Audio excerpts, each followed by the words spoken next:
daughters, sisters, and wives. They're gonna change our lives. Be women, be girls. They'll make a better world. Invest in her. Invest in her. Invest in her. Invest in her. And now here's your host, Catherine Gray. Welcome to this week's edition of Invest in Her. I'm your host, Catherine Gray, founder of She Angel Investors and co-founder of the She Angels Foundation. And as you know, we are all about funding women. And that's our conversation today with these two amazing guests I have on. The founder of the WomensVCFund, Edith Dorsen, and also an attorney from Thompson, Coburn, my friend, Jennifer Post. Welcome, ladies. How you doing? Thank you. Glad to be here. Great. Glad to have you here.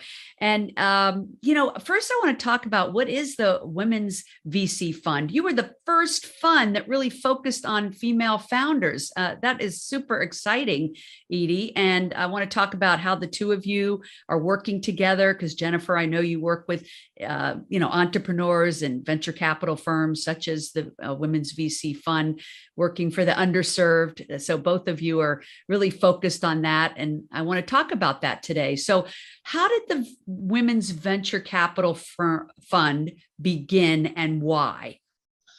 Well, our origin story, so to speak, is we were literally headed into a reunion weekend at the Harvard Business School where I got my MBA, and a classmate and I had stumbled on the data that showed the lack of venture capital available to women entrepreneurs. And what year was that? This was more than a decade ago. So we go back a ways here, and low single digits. We were absolutely astounded by that number. It was. Let me stop you for 1 second. You said a decade ago. That wasn't that long ago, right? And this was the first fund that focused on women, really, founders. It's astonishing, really. But let me let you get back to the story. But I just had to interject that. Sure, Yeah. sure. So we are really the first venture capital fund that has focused on women founders at what we refer to as the sort of Series A stage. So these are not pure startup companies. These are companies that have been around for a few years, have raised a few $1 million of angel or seed capital, and importantly have developed their core technology or product and are demonstrating some real market or revenue traction. Okay, so can one of you explain what Series A is? Because a lot of our listeners don't necessarily know what that means. So you really are focused on Series A. Who wants to answer that? Jennifer, you want to step in there? Yeah, so I think, in the life cycle of companies, you have to have initial seed money just to kind of open the doors and get the product or service or concept sort of initially launched or formulated. And that usually involves investors who are sort of close to the founders. It can be friends and family. It can be a loose network of angels. And then as companies scale, they require a lot of capital, obviously, to grow and to meet their milestone goals. And so Series A is usually the first large institutional round of capital that is priced to the company's valuation. So it usually involves institutions that have significant capital bases, experienced investors, sort of a more, I would say, sort of, generic sort of venture capital type of financing. So it's definitely the first significant institutional round of capital that scaling companies usually have. And is there a typical amount that it normally is, like a ballpark? Well, that can range, and what's happened over time is the deals have gotten larger, and I think Series A investors are looking for more traction. So it can range, I would say on a low of 4 to 5 to up to low teens, 15 million, depending very much on the sector and truly what has been accomplished before. Right. So kind of in that, someone looking to raise 5 to 15 million. Those are good parameters. So they did the family and friends round, and now their company's really taking off and they need the capitalization to really scale it.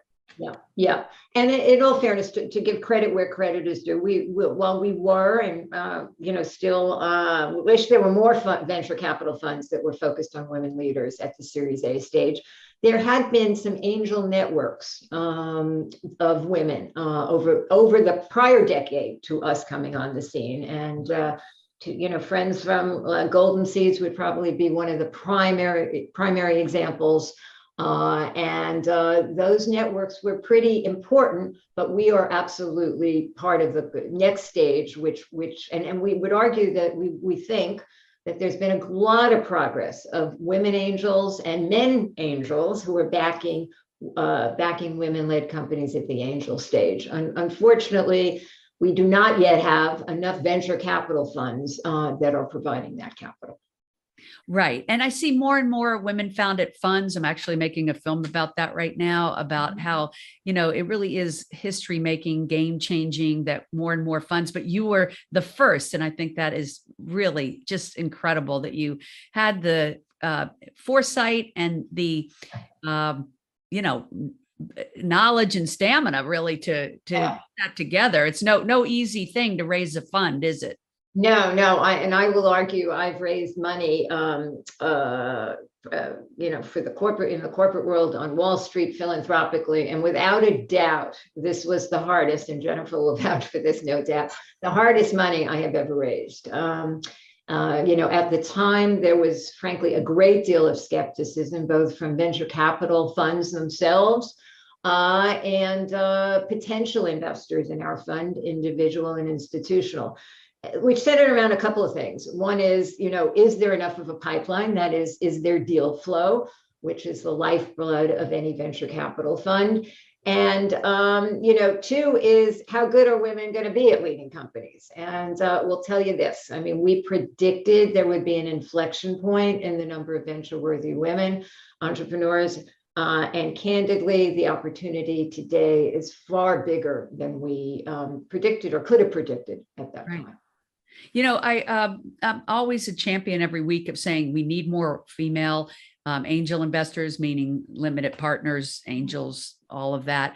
And always encouraging women to, check out if they're qualified to be an investor and really learn about this very exciting world of being able to get behind women's startups that have such great potential. I think your focus is on tech, basically. Well, they're all tech-enabled companies, virtually all. We have been pretty sector agnostic. So we've invested both in consumer and what's referred to as B2B. Probably have a little more proclivity on the B2B side because those tend to be more capital efficient opportunities, as still a relatively modest size fund. We will only invest, certainly while we are usually the generalists on the board or among the major investors, but we'll only invest if we have enough requisite domain experience to be able to contribute over and above the capital that we. I'm glad you mentioned that, because that's another thing that's really important about getting investment into a company is the founders need to realize it isn't just about capital, is it? It's definitely about, connections, contacts, putting you in touch with the right people, mentorship, all of those things that bring value to a growing company. So you two have worked together in the first fund and now the second fund. Jennifer, you help funds to get all their legal affairs in order to get started. Yeah, so I think it's fair to say that I met Edie and her original partners pretty early in the process, and they had a lot of vision and a lot of determination. But, candidly, they were emerging managers. That's kind of what we call them now, right, in today's sort of ecosystem. And so they needed, frankly, guidance about best practices and, forming some fundamental systems to protect their investors and so forth. So we helped put the fund, sort of in a better shape and a better direction, sort of, early on. And a lot of those policies and procedures and just, governance practices, the fund is carried forward into Fund 2. And we also, developed some systems around, the documentation process and diligence and team meetings. And there was just a lot of work to be done in order to strengthen their ability to execute on their vision. So we've worked together for 10 years plus, and happy to say been a part of helping them, figure out how to do it and do it just like everyone else does, really professionally and really well. Yeah. Right. Jennifer's been a terrific asset, and I have often referred to her as being the third leg to our stool, and no doubt all through the present, but particularly in those early years where we had a hell of a, one of our advisors, a woman who had been successful in venture capital, said to me early on, no matter what success you've had and whatever else you've done before, there's a tremendous amount of on-the-job learning. And I think Jennifer no doubt helped us expedite that on-the-job learning. And we have chosen to run our fund as if we were, much, much larger, because we knew being among the first, we would be judged pretty closely, pretty harshly. And Jennifer really helped us tremendously in that regard. And I think we have systems in place and run it from a governance standpoint as if we were $100 or $200 million fund. So you're on your second fund. Your first fund, you said you started about 10 years ago. Is that right? That's right. That's right. And first fund, can you tell us about some of the companies you invested in and where they're today? Yeah, happy to. So I'll tell you about two. One is a company called WomensVCFund, which is in the fintech space, B2B payments. Very exciting company. And, most corporations were still paying their suppliers, and even through the present, by writing checks the old-fashioned way. And they have pierced that opportunity and developed tremendous momentum in the marketplace. And we were very happy to be their first institutional investor and put a disproportionate amount of our capital into that. And 5 years and a couple months after we made our first investment, the company WomensVCFund was sold to Fleetcore at a very handsome return to the entrepreneurial team and their investors and our limited partners. Another company that is still in our portfolio that very excited about is a company called Mozilla. We were one of the first generalist funds to recognize that the educational space offered tremendous opportunities, but had to be very selective. And it was a very different situation. They did not need our capital. In fact, Kleiner led the round. It was oversubscribed, but Matt Gross recognized the value of having the Women's Venture Capital Fund in their cap table. Number 3 executive at the time and through the present, the chief content officer is a wonderful woman who has contributed enormously to the company's founding and growth. So that company is still in our portfolio, has performed very well pre-COVID. Frankly, COVID added tailwinds, and a year and a half ago, the company raised $100 million that put it officially in unicorn territory. Wow, bravo. Yeah. Very Awesome. exciting. Very exciting. No easy thing. I was just talking to 2 friends of yours, Jillian and Ann. Okay. Yeah. We were talking about, the rarity of the unicorns, but, when you get that lucky investment, it's pretty. Well, it's a lot of hard work. I wish it was. Yeah, it's not just a function of luck. Yeah. Yeah. Combination of, knowledge, experience, and luck, maybe.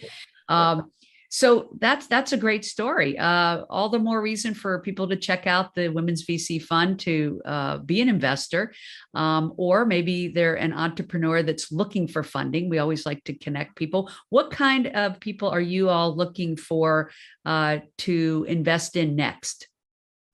Well, we have fund two. We have we have a couple more investments to make, but we're always on the scout for the most promising companies. Again, we have invested across sectors. We do like the educational technology space. We made our first investment in women's health just about a year ago, and we. What company was that?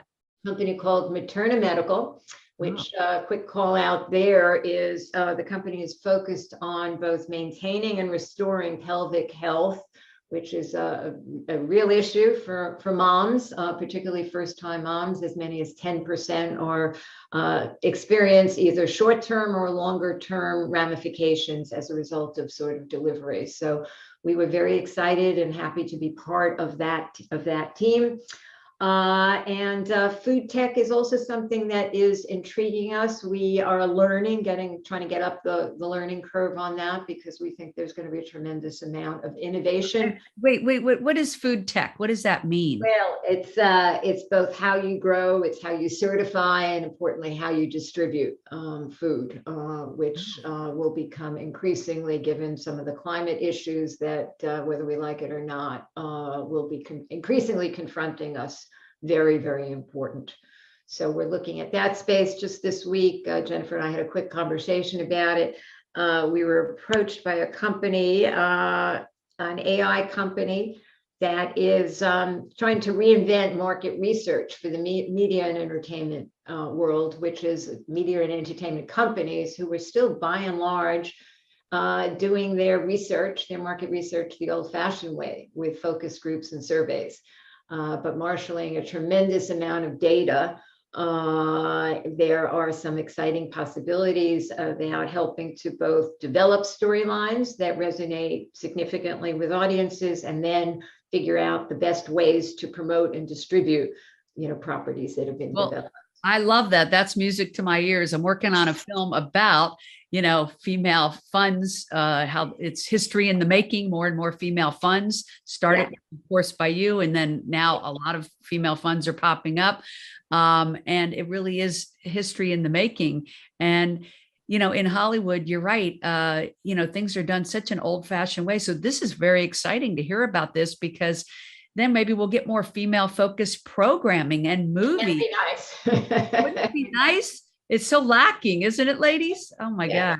Yeah. Well, and climate tech, if I could just do one other call out, we made our first investment there. In fact, that was coming out of the pandemic. We had put a pause on our investing in new portfolio companies while we focused on supporting our existing companies through those early months of the pandemic. But Aclima, very exciting company in Northern California, which has a technology that measures at a hyper local level air pollutants and greenhouse gas emissions. Oh yeah, you were telling me about that, how they teamed up with Google, and they literally can tell you your air content block by block.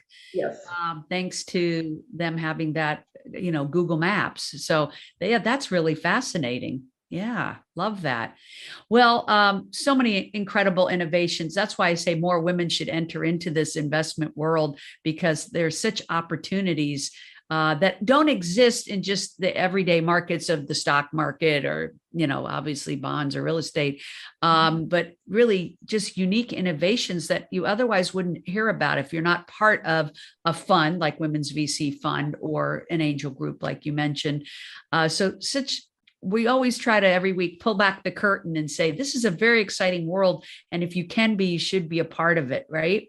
And Jennifer, I know that you are a big advocate for the underrepresented, you and your firm, whether it be women, LGBTQ, you really champion that. And so I know you work with both entrepreneurs and venture capital funds. So if there's entrepreneurs out there that fall into that underrepresented territory, I take it that you've helped some of these entrepreneurs with their legal aspect of starting their businesses. Yeah, I mean, that's part of what we do.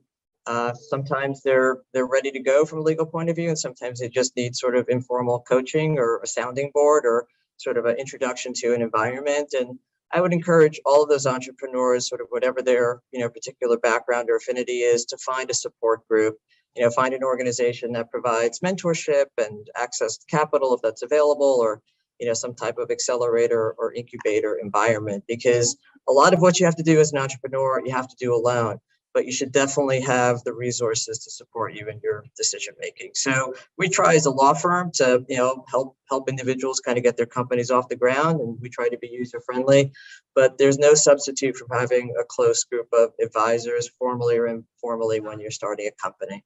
I'm Yeah. glad you mentioned accelerators too, because I find that most of the companies that I really see that are really successful do start at an accelerator because it gives them that group support and contacts and just resources. So I would encourage any entrepreneur from any sector to definitely go down that path of looking into accelerators. There's so many out there today and more popping up every day. I've talked to some incredible ones like Hearst Labs and Yes. one in San Diego with Sylvia. And I know there's one in Long Beach, and I think most of the cities have them now. So yes, great advice. Great advice.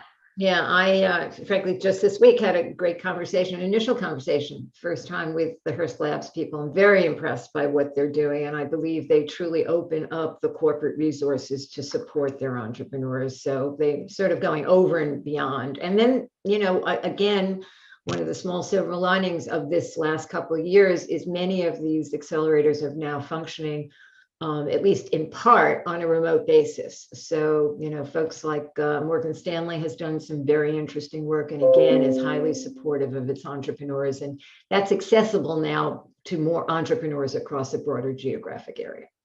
Yes, absolutely. Well, thank you both for everything that you're doing. I did want to just mention that I was reading too, that you're on the board of Rainbow Capital, Jennifer, which it looks like it brings opportunities and capital to underfund it in the commercial real estate area. Yeah. In fact, I'm in San Francisco right now, going to a board meeting with them this evening, and they're actually putting together some interesting folks. I mean, they certainly are an organization that wants to provide investment opportunities to LGBTQ investors, but on sort of the development facing side, trying to support development crews and sponsors, folks who are developing commercial projects who are LGBTQ.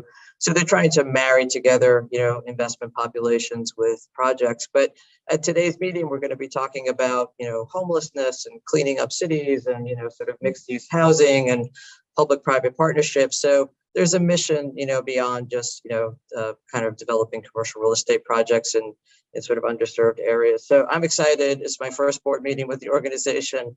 They're great people from all different kinds of backgrounds. So I think it'll be a really good project to be a part of. I love that. I was happy when I was reading your bio about Rainbow Capital. I'm going to check that out. And I think for sure. Yeah, cool. And definitely visit the WomensVCFund.com. You could either apply for funding or also, I know, always looking for angel investors to be LPs in this amazing fund, the first of its kind. Edie, thank you so much for being a trailblazer in this space. Jennifer, you bring so much to the table as well, because obviously none of us could do all of these things without the experience and expertise of the attorneys that make this all possible for all of us. So thank you both. Can they follow you all on social media? Where would they find you both?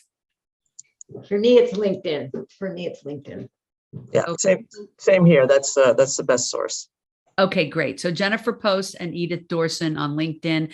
Of course, you can follow me there. And our Instagram is Catherine Gray, Invest in Her. And then we also are the She Angels the She Angel Investors platform that's on all of social media. So we can find you. You can find us anywhere. Everybody that's listening, just remember, we call it Invest in Her because we want you to invest in other women founders. Make that a priority, make that your legacy. It's so important. Thank you, ladies, for giving your time and so generously. Have a great week. Thank you. Thanks, Catherine. And remember to check out the Wealthy Women Summit put on by our podcast sponsor, the Bra Network. Here's a message from their founder, Carrie Murray. I know we've all been to hundreds of conferences. Just hearing the word conference and you can picture the lanyard and the name tag and the taste of cold coffee. You wrap up, you post on Instagram, maybe you get a swag bag. You leave thinking, well, now that I'm empowered, what's next? How does this help my growth, both personally and professionally? Well, it's time to change things up. It's time to shake things out. Prosperity plus abundance. Flourish plus consciousness. That is the Wealthy Women Summit, set for August 25th and 26th in the beautiful Long Beach Harbor, right next to the Queen Mary docked is the Sir Winston yacht, because nothing says a conference about wealth than a conference that takes place on a yacht. We are going to have panels and speakers and workshops on all the different decks. Everything to help you cultivate a life that is more than just wealth, meaning the money you have in the bank, but wealth in mind and body, wealth in leadership and growth, wealth in health, wealth in life. We want to provide you with a full experience of living a wealthy lifestyle. Now, I want you to head over to the WeWoSummit.com website. It's WeWo, WeWo, summit.com, and use promo code INVEST to get 15% off your ticket to this very unique experience. See you this summer. Remember, if you're looking to launch a business or grow your business, check out our e-course, 6 Ways to Fund Your Business, available at sheangelinvestors.com.